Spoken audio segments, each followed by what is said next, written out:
ආයුබෝවන්. ඔබ අදත් idea maths අපේ වැඩසටහනෙන් හමු වෙනවා. මම අද ඔයාලත් එක්ක සාකච්ඡා කරන්නේ 2018 සාමාන්‍ය පෙළ විභාගයේ කෙටි ප්‍රශ්න පත්‍රය. ඔබ මෙම ප්‍රශ්න පත්‍රය හැදෑරීමට කලින් 2016 2017 ප්‍රශ්න පත්‍රත් හදාරලා ඒ දැනුමත් අලුත් කරගෙන ඇවිල්ලා මේ වැඩේ කරන්න පටන් ගන්නවා නම් වැඩිය හොඳයි.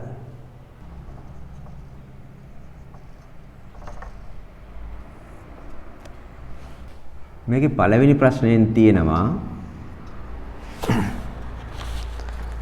මිනිසුන් 10 දෙනෙකුට වැඩක් නිම කිරීමට දින 6ක් ගතවන බව ඇස්තමේන්තු කර ඇත. එතකොට මම මේ ගණන හදනකොට මෙන්න මේ වගේ ආකෘතියකින් තමයි වැඩේ පටන් ගන්නෙ. මේක තමයි වැඩේ. මේ වැඩේ මිනිසුන් 10 දෙනෙකුට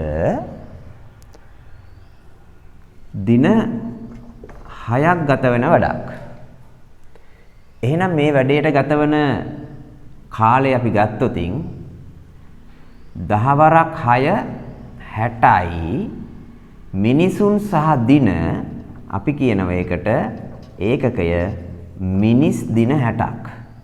මේ තියෙන්නේ මිනිස් දින 60ක වැඩක්. මිනිස් දිනයක් කියලා කියන්නේ එක් මිනිසෙක් දින එකකදී කරනු ලබන වැඩ ප්‍රමාණය. මිනිස් දිනයක් කියන්නේ එක මිනිහෙක් එක දවසකදී කරන වැඩ ප්‍රමාණය. මිනිස් දින 60යි කියලා කියන්නේ දැන් මේ වැඩේ කරන්න එක මිනිසෙකුට දින 60ක් ගත වෙනවා කියලා තමයි කියන්නේ. මේකේ තේරුම එක මිනිහෙකුට දින 60ක් ගත වෙන මේ වැඩේ කරන්න. දැන් වැඩේ මේක නෙමෙයි. එමෙන් දෙගුණයක වැඩක්. එහෙනම් මේක දෙගුණ කරන්න කියනවා. වැඩ ප්‍රමාණය දෙගුණ වෙනකොට දෙගුණ වෙන්නේ මෙන්න මේ මිනිස් දින කියන මෙන්න මේක විතරයි දෙගුණ වෙන්නේ. මිනිස් දින 60ක වැඩක්. එමෙන් දෙගුණය කියලා කිව්වොත් මිනිස් දින 60 වගේ දෙකක වැඩක්. ඒ කියන්නේ මිනිස් දින 120ක වැඩක් තමයි මේ තියෙන්නේ. කොහොමද මේ වැඩේ කරන්න හදන්නේ? මිනිස්සු 8 දෙනෙක් දාලා තමයි කරන්න හදන්නේ. මිනිස්සු 8 දෙනෙක් දාලා තමයි කරන්න හදන්නේ. එහෙනම් අහනවා අපෙන් දින කීයක් ගත වෙනවද කියලා. දින කීයක් ගත වෙනවද කියලා අපි අහනවා. අපි හිතමු දින x ප්‍රමාණයක් ගත වෙනවා කියලා. එහෙනම් මිනිසුන්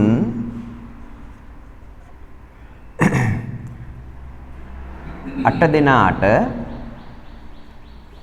ගතවන කාලය මෙන්න මේ මිනිස් දින 120 කියන එක බෙදනවා මිනිසුන් 8න්. එතකොට මේ මිනිසුන්ට මිනිසුන් කියන ඒකකේ කපලා යනවා. උත්තරේ එනවා දින වලින්. අපෙන් අහන්නේ දින කීයක් ගත වෙනවද කියලා. 8 වරක් 1යි. 8 වරක් 1 8යි. 4ක් ඉතුරුයි. 40ට 8 වරක් 5යි. එහෙනම් දින 15ක කාලයක් ගත වෙනවා. මේ වගේ දෙගුණයක වැඩක් මිනිසුන් 8 දෙනෙකුට කරන්න. ඕක තමයි පිළිතුර. එතකොට අපි මේ වගේ ගණන් හදනකොට මේව ප්‍රතිලෝම සමානුපාතය කියන ක්‍රමයට අදාළ ගණන්. ප්‍රතිලෝම සමානුපාතයට. ඒ කියන්නේ මිනිස්සු ගණන වැඩි වෙනකොට කාලය අඩු වෙනවා. කාලය වැඩි වෙනකොට මිනිස්සු ගණන අඩු වෙනවා. දෙක දෙපැත්තට යන්නේ ප්‍රතිලෝම සමානුපාතය. මම 2016 පේපර් එකේ මේ විස්තරාත්මකව කිව්වා. ඔයාලා එතෙන්ට ගිහිල්ලා මේ ප්‍රශ්නේ බලලා ඇවිල්ලා තේරුම් අරගෙන මේ ප්‍රශ්නේ කරා නම් හොඳටම තේරෙනවා. හරි. අපි දෙවෙනි ප්‍රශ්නයට යනවා. දෙවෙනි ප්‍රශ්නයෙන් තියෙන්නේ සාධක සොයන්න 2x වර්ග ධන x ඍණ 6. සාධක සොයනකොට අපි මොකද්ද කරන්නේ? මෙන්න මේ වර්ගපදයේ සංගුණකයයි නියත පදයයි. මේ පදවලට අපි නම් කියනවා මෙයා වර්ගපදය, මෙයා මැද පදය, මෙයා නියත පදය. ඔය තමයි පද තුන. අපි කරන්න ඕන මෙන්න මේ වර්ගපදයේ සංගුණකයෙන් මෙන්න මේ නියත පදය ಗುಣ කරලා ඒක අපි පැත්තකට ගන්නවා. දෙවරක් 6 12යි. ඔන්න ඔය විදියට අපි ඒ දෙන්න ಗುಣ කරලා පැත්තකට ගත්තා. දෙවරක් 6 12යි. ඊළඟට අපි 12 සාධක හොයනවා. 12 හැදිච්ච ආකාර මොනවද? 12 වරක් 1කින් හැදුනා. 6 වරක් 2කින් හැදුනා. 4 වරක් 3කින් හැදුනා. ඔන්න 12 සාධක ඊළඟට අපි ගන්නවා. අන්න ඒ සාධක දිහා බැලුවම අපිට මෙන්න මේ මැද පදයේ තියෙන සංගුණකය හදන්න පුළුවන් වෙන්න ඕන. මැද පදයේ තියෙන සංගුණකය 1. 1යි x කියන එක තමයි x කියලා දාන්නේ. අවශ්‍යතාවයේ පරිදි මේක එක පෙන්න ගන්න පුළුවන් අපිට අවශ්‍ය නම්. දැන් මේ දෙන්න එකතු කරලා හරි අඩු කරලා හරි මෙන්න මේ එක හැදෙන්නේ මේ සෙට් තුනෙන් මොන සෙට් එකේදීද? මේ දෙන්න එකතු කරොත් 13යි අඩු කරොත් 11යි. එක හැදෙන්නේ නැහැ. මේ දෙන්න එකතු කරොත් 8යි අඩු කරොත් 4යි. එක හැදෙන්නේ නැහැ. මේ දෙන්න එකතු කරොත් 7යි අඩු කරොත් 1යි. අන්න එක හැදෙනවා. එහෙනම් මෙන්න මේ සංකලනයෙන් තමයි මේ එක හදාගන්න පුළුවන්. එහෙනම් අපි ලියනවා 2x වර්ග මෙතන මේ ඍණ 6 මේ. මෙන්න මේ එක ලැබෙනවා කොහොමද? ධන එකක් ලැබෙන්න ඕන. ධන එකක් ලැබෙන්න නම් ලොකු පදය ධන වෙලා පොඩි පදය ඍණ වෙන්න ඕන. ධන එකක් නේ ලැබෙන්න ඕන. එතකොට මෙයා 4 වෙලා මෙයා ඍණ 3 වුණොත් 4න් 3ක් අඩු කරාම 1යි. එහෙනම් මෙයා ධන 4යි x. x තියෙන හින්දා x පදයක් විදිහට ලියන්න ඕන. මෙයා ඍණ 3යි x. අන්න 4යි x වලින් 3යි x අඩු කරාම 1යි x ලැබෙනවා. මෙයා එහෙමම ලිව්වා. මෙයා එහෙමම ලිව්වා. මේ එක ලැබෙන විදියට සංකලනයක් මෙතනින් ගෙනාවා. මොන එකද ලැබෙන්න ඕන? ධන එක. එහෙනම් ධන එක හැදෙන විදියට මෙතනම අපි ලකුණු ටික හදාගත්තා. එහෙනම් ධන එක ලැබෙන්නේ මෙයා ධන වෙලා මෙයා ඍණ වුණොත්. ඉතින් අන්න ප්‍රතිඵලය මෙතන ලියනවා. x පදයක් හින්දා x දාලා තමයි මේ පද දෙක ලියන්නේ. දැන් හරි. දැන් පද 4ක් තියෙනවා. මෙතන 2යි මෙතන 2යි. එහෙනම් අපි පද දෙකෙන් දෙකට සාධක සොයනවා. දැන් මේ පද දෙකේ සාධක කවුද? පොදු සාධක අයින් කරනවා. 2 මෙතන තියෙනවා. මෙතන 4 කියන්නේ 2 තියෙන මෙතන. එහෙනම් 2ක් පොදුයි. ඊළඟට මෙතන x වර්ග තියෙනවා. ඒ කියන්නේ x දෙකක් තියෙනවා. x වර්ග කියලා කියන්නේ x ගුණ කිරීම x කියන එක. එතකොට මෙතන x දෙකක් තියෙනවා. මෙතන x එකක් තියෙනවා. ඒ දෙකටම පොදුයි x එකක්. එහෙනම් පොදු සාධක අපි ඉවත් කරනවා. ඉවත් කරලා ඒ එළියට ගත්ත පොදු සාධකයෙන් මේ පද දෙකම බෙදනවා. 2x වර්ග කියන එක්කෙනා එළියට ගත්ත 2x වලින් බෙදුවතින් දෙකට දෙක කපලා යනවා. x එකට x එකක් කපලා යනවා. x දෙකක් තිබුණා x එකක් කපලා ගියාම x එකක් ඉතුරු වෙනවා. මෙතන x එකක් තියෙනවා. එකතු කිරීම අර 4x බෙදනවා. එළියට ගත්ත කෙනාගේ මේ පද දෙකම බෙදනවා. 4x බෙදනවා 2x වලින් x ට x කපලා ගියා දෙවරක් 1යි දෙවරක් 2යි මෙතන දෙකක් එනවා. ඊළඟට මේ පද දෙකෙන් කවුද පොදු? ඍණ පොදු ඉස්සර වෙලාම මෙයා දිහා බලන්නේ නැහැ අපි. මේ ලකුණ ගන්නෙ. මෙයාගේ ලකුණ මොකක් වුණක් කමන්නේ අපි මේ ලකුණ ගන්නෙ. ඍණ පොදුයි. එතකොට මේ දෙක මෙය 3 මෙතන 6 එහෙනම් 3ක් පොදුයි. එහෙනම් ඍණ 3 පොදුයි කියලා එළියට ගන්නවා. දැන් ඍණ 3නුත් මේ කට්ටිය බෙදනවා. එහෙනම් ඍණ 3යි x අපි ඍණ 3ෙන් බෙදනවා. 3ට 3 කපලා යනවා. ඍණ ඍණෙන් බෙදුවම ධනයි x. ධන x කෙනෙක් එකතු වෙනවා. ධන කියලා දාන්න ඕනේ නැහැ මුලින්දා. ඊළඟට ඍණ 6 බෙදනවා ඍණ 3ෙන් 3 වරක් 2යි ඍණ ඍණෙන් බෙදුවම ධනයි ධන 2යි. අන්න එහෙනම් අපි වැඩේ හරියටම කරලා නම් මෙන්න මේ ලක්ෂණය තියෙන්න ඕන. මේ වරහන් පළමු වරහන ඇතුලේ තියෙන x ධන 2 නම් අනිවාර්යයෙන්ම දෙවෙනි වරහන ඇතුලේ තියෙන්න ඕන x ධන 2මයි මේ xමයි මේ 2මයි මේ ලකුණමයි. එහෙම වුණොත් තමයි අපි මේ වැඩේ තාමත් හරියට යනවා කියලා දන්නේ. ඊළඟට දැන් මේ පද වෙන වෙනවා මෙන්න මෙතනින්. ඔන්න ඔතනින් දැන් මේ පද දෙක වෙන වෙනවා. මේ එක පදයක් මේ අනිත් පදය පද වෙන්නේ එකතු කිරීමෙන් අඩු කිරීමෙන්. දැන් මේ පද දෙක ගත්තම මේ පද දෙකේ පොදුයි නේද ආපහු x ධන 2. මේ පද දෙකේ පොදුයි ආපහු x ධන 2. එයා එළියට ගන්නවා ආපහු. දැන් එයාගෙන් මෙයා බෙදුවම x ධන 2ට x ධන 2 කපලා ගිහිල්ලා 2x ඉතුරු වෙනවා. ඍණ මෙයාගෙන් මෙයා බෙදුවම x ධන 2ට x ධන 2 ගිහිල්ලා ඍණ 3 ඉතිරි වෙනවා. එහෙනම් ඔන්න එක පදයක් වරහන් ඇතුලේ 2x ඍණ 3 මෙන්න අනිත් පදේ එළියේ තියෙනවා x ධන 2. ඕක තමයි කතාව. එහෙම නැත්නම් අපි මෙහෙමත් ඒක කියනවා. ඒක මම අර විධිමත් ක්‍රමයට කිව්වේ. එහෙම නැත්නම් මේ වරහන් ඇතුලේ ඉන්නේ එකම පදය හින්දා එයා අරගෙන එළියෙන් තියලා අනිත් දෙන්නත් අරගෙන එක වරහනකට දානවා. මේ දෙන්නම වෙනුවෙන් එක වරහනක් දීලා මෙයාම නෙමෙයි ඉන්නේ. ඒ දෙන්නම වෙනුවෙන් එක වරහනක් දීලා යාට වරහන ඇතුළට දාලා මේ එළියේ ඉන්න දෙන්න අරගෙන අනිත් වරහන ඇතුළේ දානවා. එහෙම අපේ සාමාන්‍ය භාෂාවෙන් කිව්වත් හරි. එහෙම නැතුව මම කිව්වේ පොදු සාධකයේ තියලා ඒක තමයි හරි වචන ටික. හරි. තුන්වෙනි ප්‍රශ්නය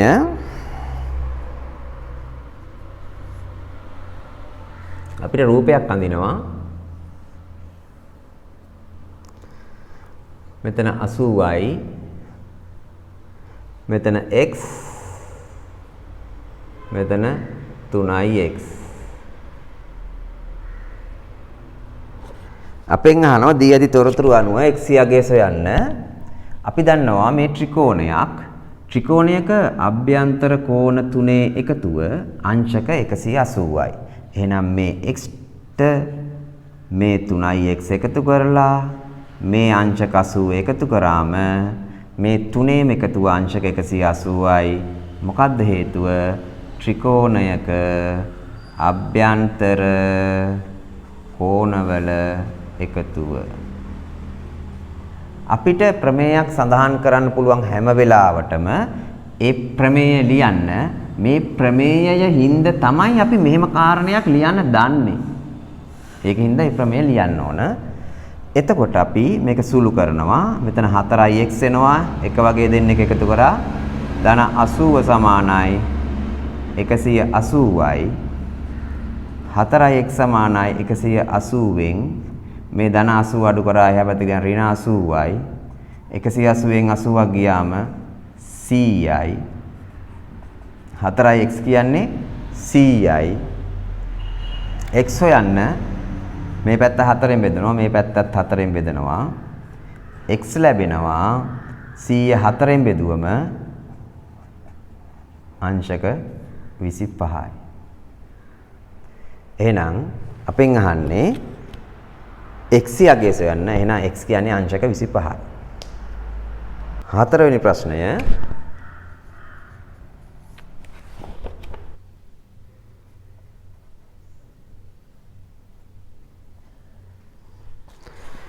රූපයේ ABCD සමචතුරස්‍රයකි BCE කේන්ද්‍රික ඛණ්ඩයකි සංයුක්ත රූපයේ පරිමිතිය සොයන්න. මේ මුළු රූපෙම පරිමිතිය කීයද කියලා අහන්නේ. එතකොට මෙතන මෙයා සමචතුරස්‍රයක් හින්දා සමචතුරස්‍රයක සියලුම පාද සමාන හින්දා මේ පාද 4 සමානයි. ඊළඟට මේක තමයි වෘත්තය.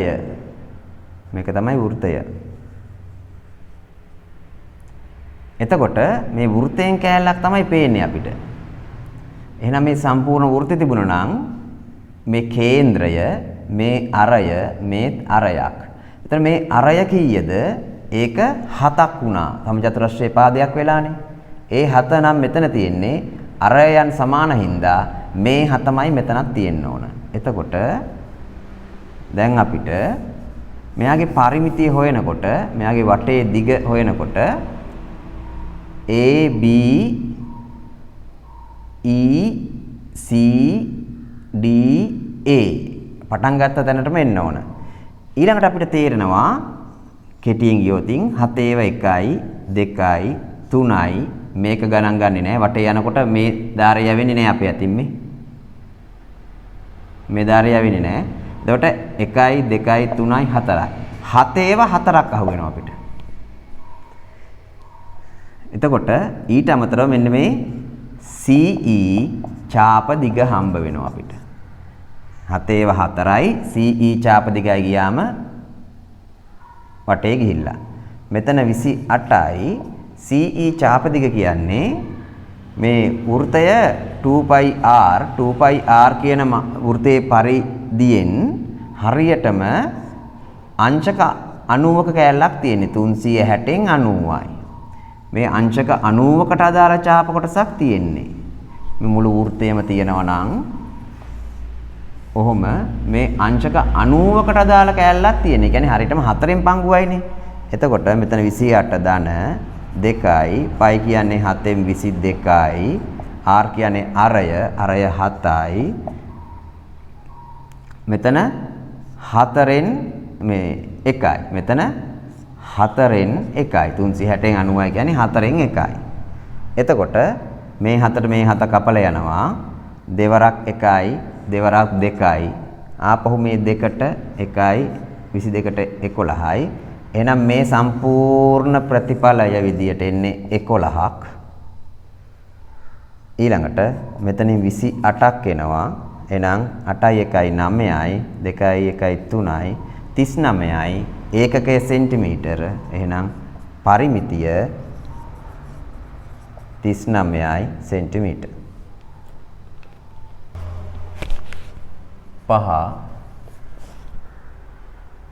සුළු කරන්න 4 බෙදීම x ඍණ 1 බෙදීම 2යි x. මේක සුළු කරන්න කියනවා. සුළු කරනකොට මම කලිනුත් කියලා ඇති මේක භාග සංඛ්‍යාවක් හදන විදිහටම හදන්න ඕන. x සහ 2x කියන දෙන්නගේ පොදු හරය 2x. මේ දෙන්නගේ කුඩා පොදු ගුණාකාරය කියන එක තමයි මේ තියෙන්නේ. එතකොට 2x ට x වගේ ඒවා 2යි. 2x ට x වගේ ඒවා 2යි. අන්නේ දෙකෙන් උඩ ගුණ කරනවා. 2x ට x වගේ ඒවා 2යි. දෙවරක් 4 8යි. අඩු කිරීම 2x ට 2x වගේ ඒවා 1යි. එක්වරක් 1 1යි. 8න් එකක් අඩු කරාම 7යි. මෙතන 2x. මේක කුඩා කරලා තියන්න ඕන කමක් නැහැ. කොහොම තිබ්බම හරි. ඊට 6 වෙනි ප්‍රශ්නය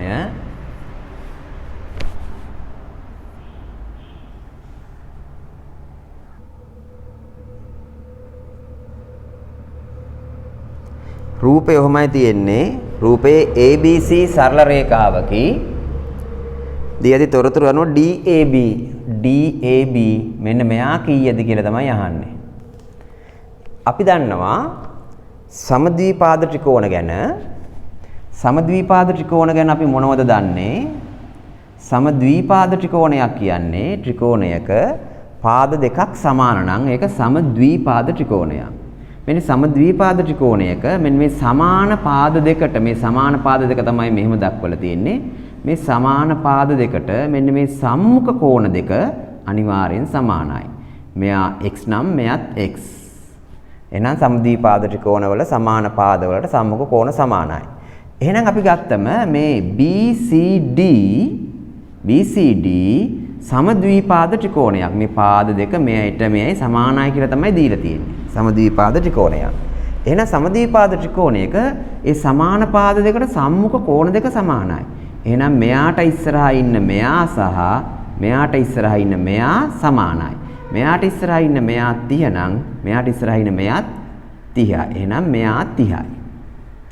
ඊළඟට අපි දන්නව ප්‍රමේයයක්. මෙන්න මේ මම දැන් කියන ප්‍රමේය හරි වැඩියෙන් යෙදෙනවා පේපර් එකක. මොකද්ද? තව ඉස්සරහදිත් යෙදෙයි සමහර විට. ත්‍රිකෝණයක පාදයක් දික් කිරීමෙන් සෑදෙන බාහිර කෝණය එහි අභ්‍යන්තර සම්මුඛ කෝණ දෙක එකතුවට සමානයි. ඔන්න මෙයා A, මෙයා B, මෙයා කවුද? A ධන B. ත්‍රිකෝණයක පාදයක් දික් කිරීමෙන් සෑදෙන බාහිර කෝණය මෙන්න මේ බාහිර කෝණය මෙන්න මේ අභ්‍යන්තර සම්මුඛ කෝණ දෙක එකතුවට සමානයි. එහෙනම් මෙතන මේ ගත්තතින් BCD ත්‍රිකෝණය මෙන්න පාදයක් දික් කිරීමෙන් සෑදෙන බාහිර කෝණය. මේ අතට මේ පාදය දික් කරා. මෙන්න බාහිර කෝණය. අභ්‍යන්තර සම්මුඛ කෝණ දෙකේ එකතුවට සමානයි. මෙයා 30යි මෙයා 30යි. ඒ කියන්නේ මෙයා 60යි. එයා 60 නම් අපි දන්නවා ආපහු මෙයා ABD සමද්විපාද ත්‍රිකෝණය. එහෙනම් මේ පාද දෙක සමානයි. එහෙනම් මෙයාට ඉස්සරහා ඉන්න මෙයාමයි මෙයාට ඉස්සරහා ඉන්න මෙයා. එහෙනම් මේ 60මයි මෙතෙන්ට. එහෙනම් අපි මේක ලියන්න ඕන. අපි ලියනවා මෙහෙම.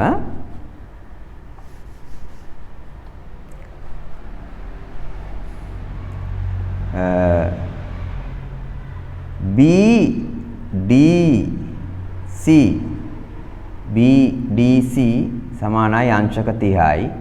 ඇයි හේතුව? BD සමානයි BC නිසා. BC ට BD සමානයි කියන්නේ සමද්විපාද නිසා සම්මුඛ කෝණ සමාන වෙන්න ඕන හින්දා BDC මෙයා BDC 30යි. ඊළඟට මෙයා 60යි. කවුද මේ? BDA මෙයා DBA අංශක 60යි. ඇයි?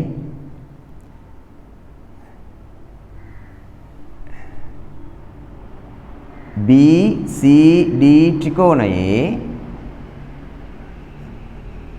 පාදයක් දික් කිරීමෙන් සෑදෙන බාහිර කෝණය. BCD ත්‍රිකෝණයේ පාදයක් දික් කිරීමෙන් සෑදෙන බාහිර කෝණය මේ දෙකට සමාන හින්දා DBA 60යි. එම නිසා DAB 60යි. ඇයි AD සමානයි BD නිසා. AD සමානයි BD නිසා මෙයා සමද්විපාද හින්දා මේ 60මයි මෙතෙන්ට. ඔක තමයි කතාව. ඉතින් මේක ලියනකොට තව ඉතින් එක එක්කෙනා ලියන පියවර යම් වෙනස් වෙන්න පුළුවන්. නමුත් අන්තර්ගතයේ මේ කතාව තමයි කියවෙන්න ඕන. ඊළඟට 7 වෙනි ප්‍රශ්නය. මම මේ ප්‍රශ්නයට 2016 ප්‍රශ්නයක් ගේනවා මෙතෙන්ට. 2017 ප්‍රශ්නයක් ගෙනහිල්ලා 2018 ප්‍රශ්නයත් එක්ක සංසන්දනය කරනවා. 2016 තියෙනවා දර්ශකාකාරයෙන් දක්වන්න කියලා. ලඝු දෙකේ පාදයෙන් 16 සමානයි 4යි. 2017 තියෙනවා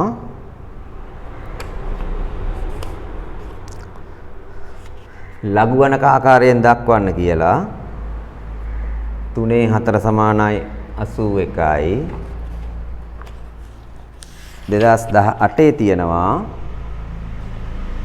26.3 සමානයි 10 1.42යි. මේක යහන්නේ LG 26.3ෙහි අගය කීයද කියලා. ඔව්. දැන් මේ ප්‍රශ්න තුන දිහා සංසන්දනාත්මකව බැලුවොත් දැන් මේකේ ලඝු ආකාරයෙන් දීලා තියෙනවා දර්ශක ආකාරයෙන් දක්වන්න කියලා.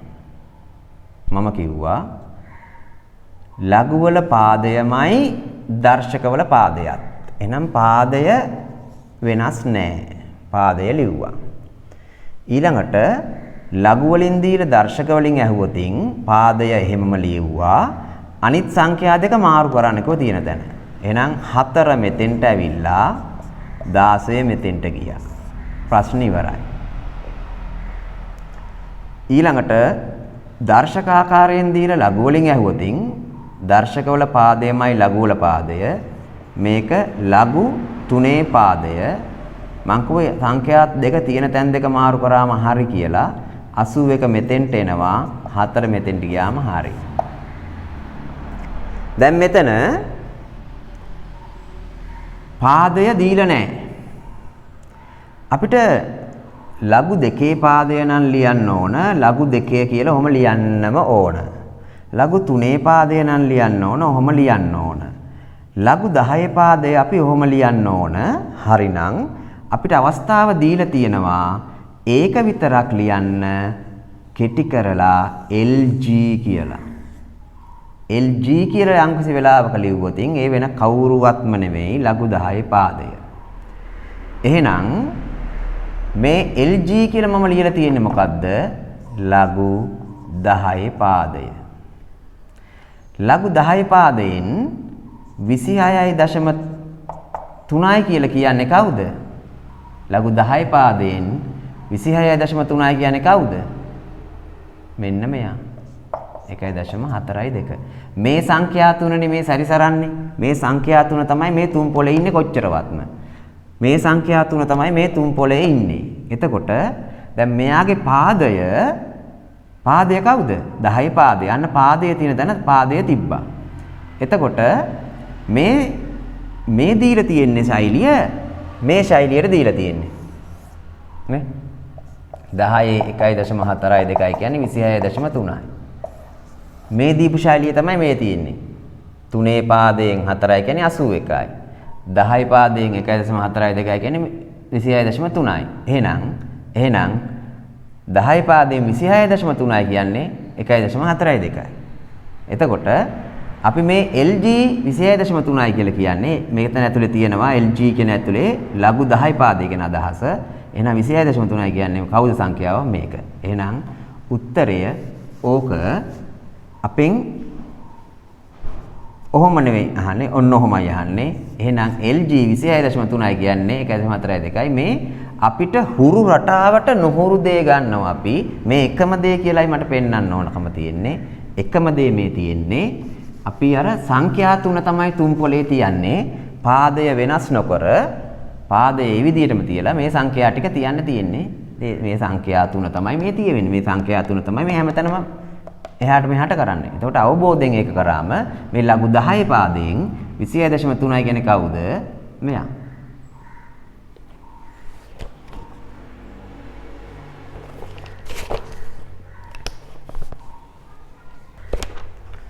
අටවෙනි ප්‍රශ්නය වර්ගඵලය වර්ග සෙන්ටිමීටර 880ක් වූ ඍජු කෝණාශ්‍ර කඩදාසියක් පතුලේ අරය සෙන්ටිමීටර 14ක් වූ ඝන ඍජු වෘත්ත සිලින්ඩරයක වක්‍ර පෘෂ්ඨයේ හරියටම වැසෙන තේ අලවා ඇත. සිලින්ඩරයේ උස සොයන්න. මෙන්න ඍජු කෝණාශ්‍ර කඩදාසියක් තියෙනවා. මෙයා ඔතනවා මෙන්න මේ සිලින්ඩරය වැසෙන විදියට. ඔන්න ඔය වැසෙන විදියට ඔතනවා. වර්ගඵලය 820යි වර්ග සෙන්ටිමීටර. මෙයාගේ වර්ගඵලය 820යි වර්ග සෙන්ටිමීටර. 880යි වර්ග සෙන්ටිමීටර. එතකොට අපි ගත්තොත් මෙයාගේ වර්ගඵලය වර්ග සෙන්ටිමීටර 880යි. එතකොට පතුලේ අරය මේ ටික 14යි සෙන්ටිමීටර. එතකොට මේ කඩදාසිය මේක වටේම ඔතල තියෙනවා. එහෙනම් මේ ඍජු කෝණාශ්‍රයක්. දැන් මෙයාගේ වර්ගඵලය ගත්තොත් දිග 2πr පළල h. එහෙනම් වර්ගඵලය සමානයි 2πr h. දැන් වර්ගඵලය දීලා තියෙනවා අපිට 880ක් 2යි π 7න් 22යි අරය 14යි h දන්නේ නැහැ.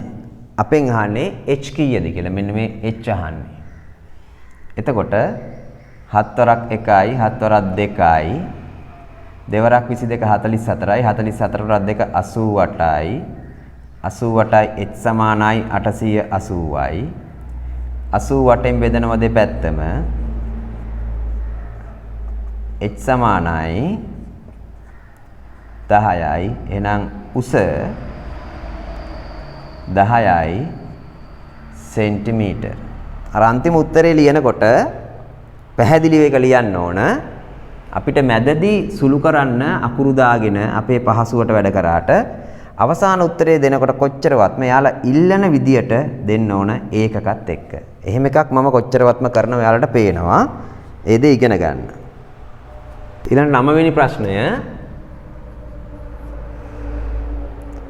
ඔයාලට අර වෘත ආශ්‍රිත ප්‍රමේයයන් ටිකක් මම කරලා ඇති. ඒ ටික දිගටම වැදගත් වෙන බව පේනවා.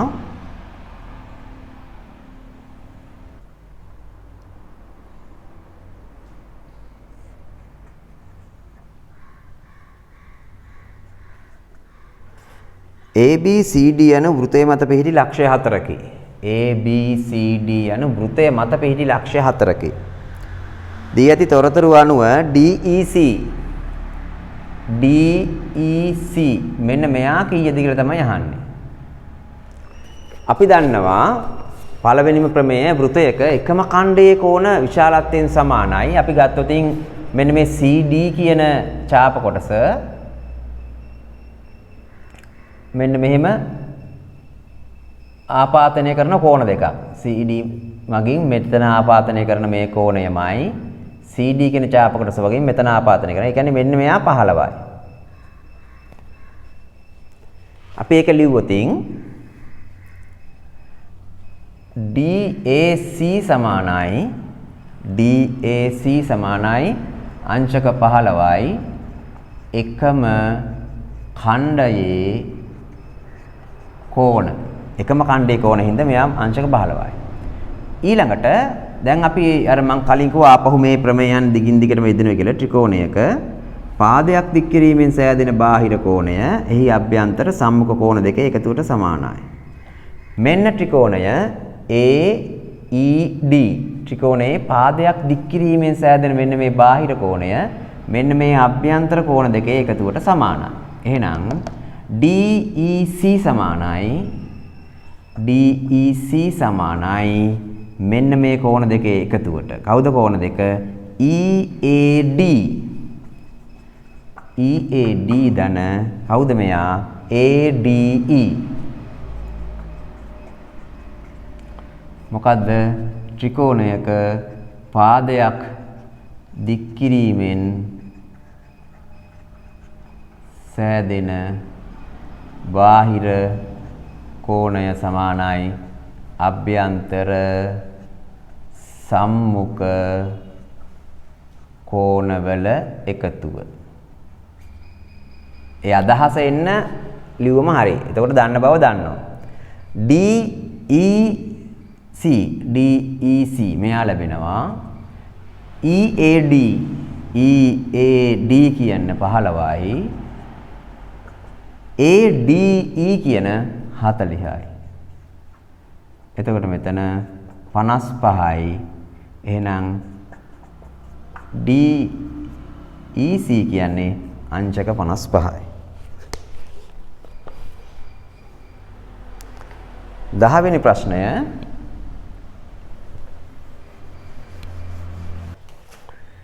විසඳන්න x වර්ග ඍණ 36 සමානයි බිඳුවයි. මේක ක්‍රම දෙකකට විසඳන්න පුළුවන්. x වර්ග සමානයි ඍණ 36 එහා පැත්තට ගියා ධන 36යි.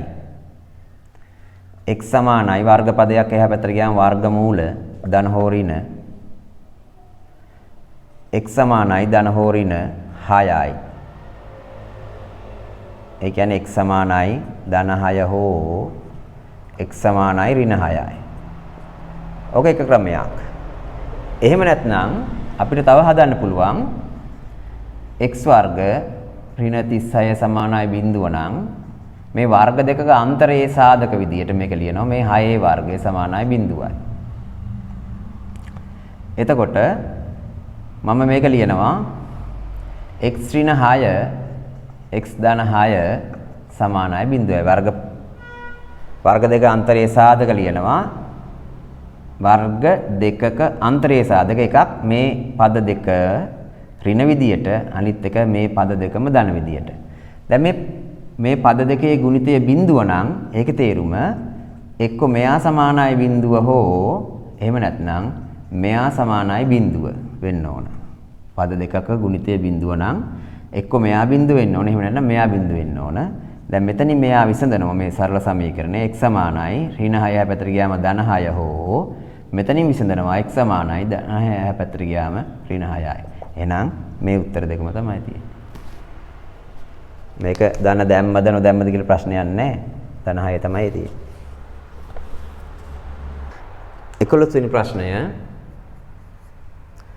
ඒකාකාර ශීඝ්‍රතාවයකින් ජලය ගලා එන නලයකින් ධාරිතාව ලීටර 480ක් වූ ටැංකියක් සම්පූර්ණයෙන් ජලයෙන් පිරවීමට මිනිත්තු 8ක් ගත වේ. නලයෙන් ජලය ගලා එන ශීඝ්‍රතාවය මෙන්න ටැංකියක් තියෙනවා. මේ ටැංකියේ ධාරිතාව කියන්නේ සම්පූර්ණ පිරුණට පස්සේ 480යි ලීටර්. මිනිත්තු 8ක් ගත වෙනවා මේක පුරවන්න. මිනිත්තු 8ක් ගත වෙනවා. එහෙනම් ශීඝ්‍රතාව කියලා කියන්නේ ඒකක කාලයකදී පිරෙන ජල ප්‍රමාණය කියන එක. ඒක ලැබෙනවා පිරිච්ච ජලය ටික කාලයෙන් බෙදුවම 8යි මිනිත්තු. එහෙනම් 8 වරක් 1යි 8 වරක් 6යි බිඳුවයි. එහෙනම් 60යි ලීටර මිනිත්තුවට ලීටර 60යි.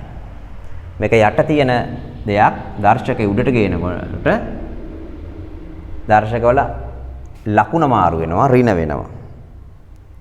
මිනිත්තුවට ලීටර 60යි. 12 වෙනි ප්‍රශ්නය අපි සමාන්තර ආශ්‍ර ගැන දන්නවා. මේ සමාන්තර ආශ්‍ර වලින් එක ළඟ අවුරුදු ගණනාවක අහලා තියෙන ප්‍රශ්නය මේ ප්‍රශ්නයම තමයි ගොඩාක් වෙලාවට අහලා තියෙන්නේ හයිලයිට් කරලා තියෙන්නේ මෙතනමයි. මේ සමාන්තර ආශ්‍රය ABCD කියන්නේ සමාන්තර ආශ්‍රයක් නම් සමාන්තර ආශ්‍රයක තියෙන ලක්ෂණ තමයි සම්මුඛ පාද දෙක සමාන්තරයි. මෙයාට මෙයා සමාන්තරයි.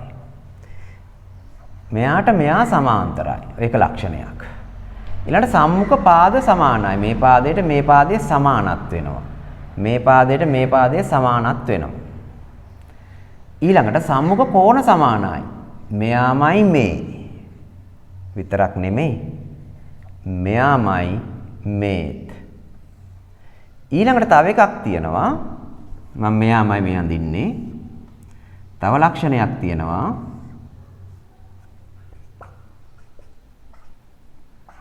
මෙන්න මේ විකර්ණය ඇන්දොතින් ඒ විකර්ණය මගින් මේ මුළු සමාන්තරාශ්‍රයේ වර්ගඵලය හරියටම දෙකට බෙදෙනවා. ඒක ඇන්දොතින් මේ විකර්ණය හින්දා මම මේකට කිව්වොතින්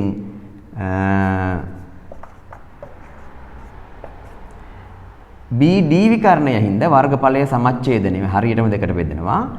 එහෙම නැතුව අපි AC විකර්ණය ඇන්දනම් BD විකර්ණය අඳින්න නැතුව AC විකර්ණය ඇන්දනම් AC විකර්ණය හින්දාත් මේ වර්ගඵලය හරියටම දෙකට බෙදෙනවා. එතකොට සමාන්තරාශ්‍රයක තියෙන මූලික ලක්ෂණ ටික ඕක දැන් අහනවා සුදුසු වචන යොදා හිස්තැන් පුරවන්න. සමාන්තරාශ්‍රයක සම්මුඛ හිස්තැනක් සමාන වේ. සමාන්තරාශ්‍රයක සම්මුඛ මොනවද සමාන වෙන්නේ? සම්මුඛ පාදත් සමානයි සම්මුඛ කෝණත් සමානයි. එහෙනම් එතෙන්ට සම්මුඛ පාද කිව්වත් හරි සම්මුඛ කෝණ කිව්වත් හරි. මේ සම්මුඛ පාද දෙක සමානයි මේ සම්මුඛ පාද දෙක සමානයි. මේ සම්මුඛ කෝණ දෙක සමානයි මේ සම්මුඛ කෝණ දෙක සමානයි. සම්මුඛ සමාන වේ කිව්වම පාද කියලා දැම්මත් හරි එතෙන්ට කෝණ කියලා දැම්මත් හරි දෙකෙන් එකක් දැම්මම ඇති. ඊළඟට සමාන්තරාශ්‍රයක එක් එක් විකර්ණය මගින් එහි මොකද්ද සමච්ඡේද කරන්නේ වර්ගඵලය. මං කියවනේ මේ විකර්ණය හින්දා වර්ගඵලය සමච්ඡේදන වෙනවා. ඒක අඳින්න නැතුව මේ විකර්ණය ඇන්දනම් මේ විකර්ණය හින්දාත් වර්ගඵලය සමච්ඡේද වෙනවා. එක් එක් විකර්ණය මගින් කියන්නේ මේකෙනුත් ඒක වෙනවා මේකෙනුත් ඒක වෙනවා කියලා තමයි කියන්නේ. එහෙම තමයි හිස්තැනට තියෙන්නේ වර්ගඵලය සමච්ඡේදනේ වෙයි කියලා තමයි දාන්නවා. 13 පැතිවල 1 සිට 6 තෙක් අංක යොදා ඇති සමබර ධාතු කැටයක් පෙරලීමේදී දෙකෙහි ගුණාකාරයක් හෝ තුනෙහි ගුණාකාරයක් හෝ ලැබීමේ සම්භාවිතාව. 1 සිට 6 තෙක් අංක කරපු ධාතු කැටයක අපි නියදි අවකාශය ගත්තොතින් නියදි අවකාශය කියලා කියන්නේ වෙන්න පුළුවන් ඔක්කොම සිද්ධි ටික. අපි S කියලා කිව්වොතින් දැන් 1 සිට 6 තෙක් අංක කරාම මේකේ වෙන්න පුළුවන් ඔක්කොම සිද්ධි ටික තමයි මේ නියදි අවකාශය. එතකොට අපි කියනවා ns කීයද? 6ක් තියෙනවා. ඊළඟට කියනවා සිද්ධියක් තියෙනවා අපි යාට a කියලා කියමු. 2 ගුණාකාර හෝ 3 ගුණාකාර ලැබීම. මෙතන තියෙන 2 ගුණාකාර කවුද? 2 4 6. මෙතන තියෙන 3 ගුණාකාර කවුද? 3 6. එහෙනම් මේක ඇතුලේ තියෙනවා 2 ගුණාකාර ලැබීම 2 4 6. 3 ගුණාකාර ලැබීම 3 6. එහෙනම් එක අවයවයක් එකපාරට වඩා ලියන්නේ නැහැ කුලකයක් ඇතුලේ. 6 දෙපාරක් ලියුණාට එකපාරයි සඳහන් කරන්නේ. එහෙනම් මෙන්න A කියලා කුලකය ගත්තොතින් ඒකේ අවයව තියෙනවා කීයක්ද? 4ක්. එහෙනම් අපෙන් අහන්නේ 2 ගුණාකාරයක් හෝ 3 ගුණාකාරයක් හෝ ලැබීමේ සම්භාවිතාව PA කියලා ගන්නවා. මේ A කියන සිද්ධියේ සම්භාවිතාව අහන්නේ. ඒක ලැබෙනවා NA බෙදීම NS. ඒ කියන්නේ නියදී අවකාශයේ අවයව ගණනෙන් අදාළ කුලකයේ අවයව ගණන. Aට අයිති අවයව ගණන 4ක් තියෙනවා. නියදී අවකාශයට අයිති අවයව ගණන 6ක් තියෙනවා. 6න් 4යි. සාමාන්‍ය සම්භාවිතාවක් කුඩා කරලා තියෙනවා නම් වැඩිය හොඳයි. 3න් 2 දක්වා ගිහිල්ලා තියෙනවා නම් වැඩිය හොඳයි.